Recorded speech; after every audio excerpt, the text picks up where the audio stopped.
Murtida maanta.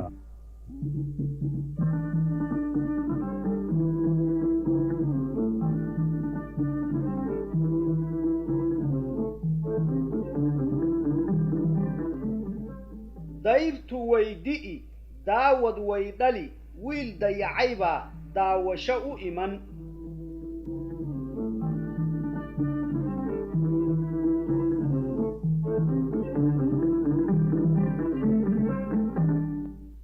iyadoo meel dunida looga nool yahayba nolosha loo hawshoodo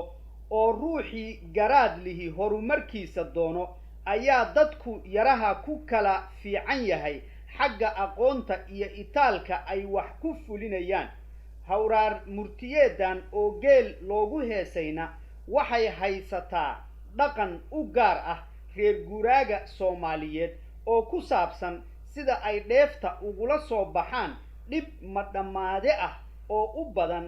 xagga xoolaha dhaqidooda siiba geela oo ay ku dhaataan meesiyaasha kalena agtooda qiimo dheeraad ah kale ninkiisana ayna karin haraad iyo hawkar kasta oo kaga yimaada hayntiisa markaasay dhacdaa oo heestuna ku dhalatay in mid nacas ihi ka dhuunto hawsha ama magaalo isaga dhoofo goortii la gaaro jiilaal kulul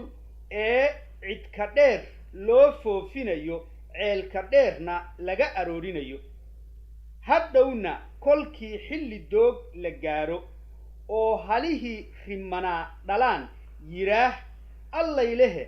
aan geelii aado hadda agjoogis waa leeyahay daawadna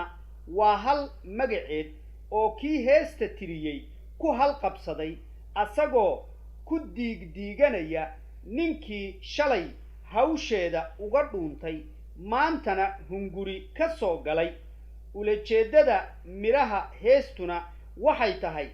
haddii laga shaqaynayo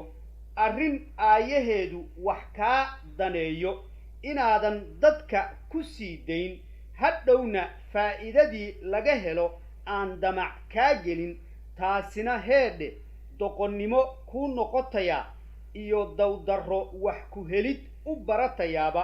kollay waa liidnimo laabtu ka danqata runnimo geel iyo giir lo'aad iyo gara ari intaba waxaa ka qiimo weyn dalka oo ay xooluhu ka mid yihiin dheefta faraha badane laga helo ee aan laga haqab tiran karin haddii aan la haysan gobonnimo iyo madax bannaani is ahaan laysugu maamulaa haddaba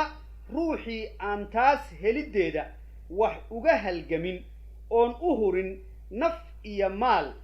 ee uga hakada fulaynimo ama jeclaysi soor ceebeed sida ay weedha murtidu sarbeebanayso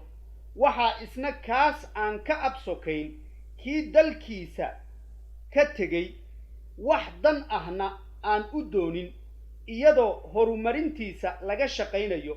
ee muruqiisii iyo maskaxdiisii fogeeyey meeshii uu aadayna aan ammaan u geyn ummaddiisa taasina sow maaha dabuubta heestaan dayrtu weydi'i daawad waydhali wiil dayacaybaa daawasho u iman